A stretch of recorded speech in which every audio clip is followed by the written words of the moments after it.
Assalamualaikum warahmatullahi wabarakatuh. Kembali lagi di channel YouTube Nusa Sentosa Farm. Pada kesempatan hari ini saya sudah bersama dengan Mas Reza.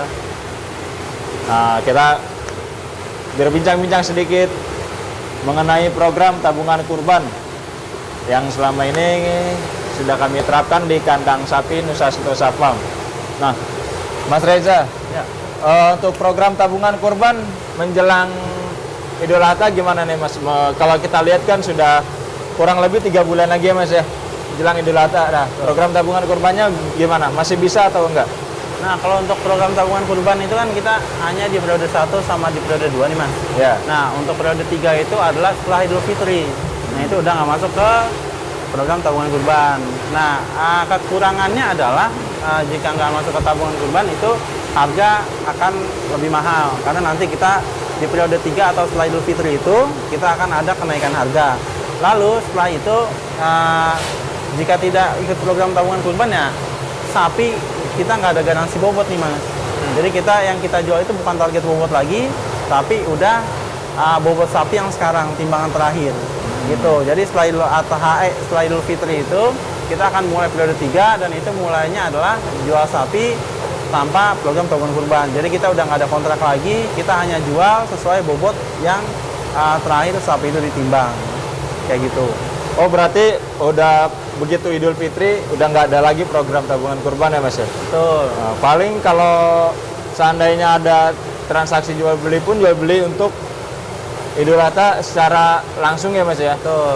Jadi kita udah nggak ada report timbangan tiap bulan karena kan sisa cuma berapa bulan doang kan Mas. Ya. Gitu. Jadi belinya pada saat itu ya bobot saat itu kayak gitu.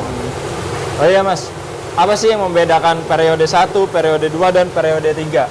Oke, kalau untuk yang membedakan periode 1, periode 2, sama periode 3 adalah dari harga jualan nih Mas.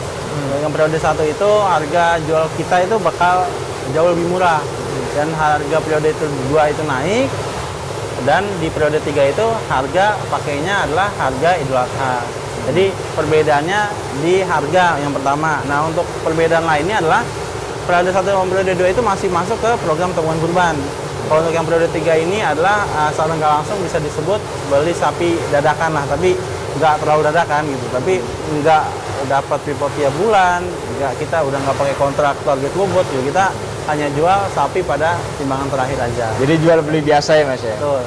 Jual beli biasa ya. Nah, berarti kalau saat ini kita baru memasuki bulan Ramadan ya Mas. Berarti masih ada kesempatan lagi dong Mas?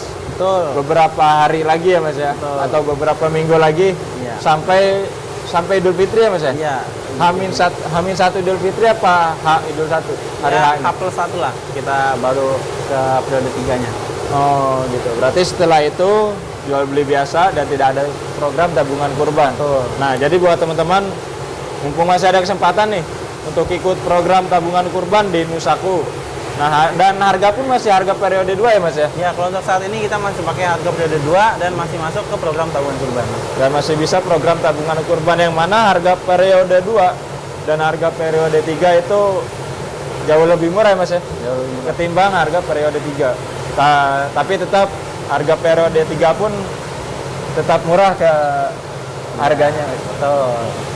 Dibandingkan yang lain-lain lah. Iya. Jadi tetap Nusa Sentosa Farm tuh memberikan harga yang terjangkau untuk para sohibul kurban yang ingin berkurban.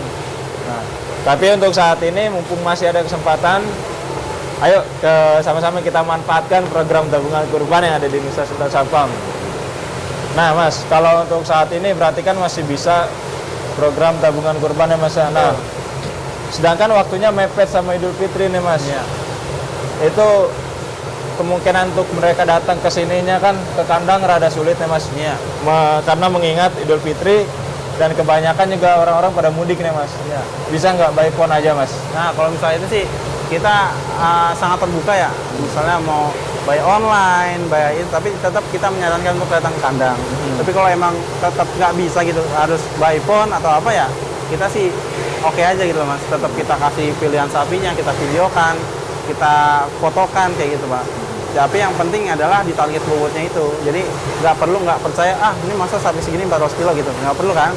Karena tabungan kurban itu, misalnya kita kasih target bobot 400, yaitu kita tuangkan pada MOU dan kita jamin sampai data itu di 400 gitu. Jadi walaupun secara online itu ya aman gitu, karena kita tetap ada kontrak dan lain-lainnya. Itu sebelum periode 3 ya. Nah, kalau sudah memasuki periode 3 nih Mas, otomatis kita udah nggak bisa program tabungan kurban lagi. Itu proses pembeliannya gimana tuh Mas? Kalau untuk proses pembeliannya sih kita masih sama ya Mas. Kita masih bisa dalam bentuk DP dulu, terus dicicil selama ya sisa waktu lah gitu. Tapi kita bedanya adalah kita nggak ada kontrak yang kita menjanjikan target bobot. Karena kita udah menjualnya adalah bobot terakhir dari sapi tersebut. Jadi ini target bobotnya nanti 800 ditimbang di Amin 2 minggu, itu enggak.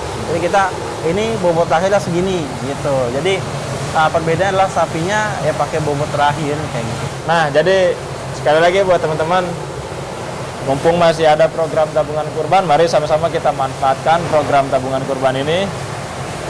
Datang langsung ke kandang sapi Nusa Sentosa Farm, pilih sapinya, jangan hanya memerlukan DP 30% ya Mas ya. Betul. 30% dari harga sapi tersebut ya Mas ya. Iya. Datang ikuti program tabungan kurban,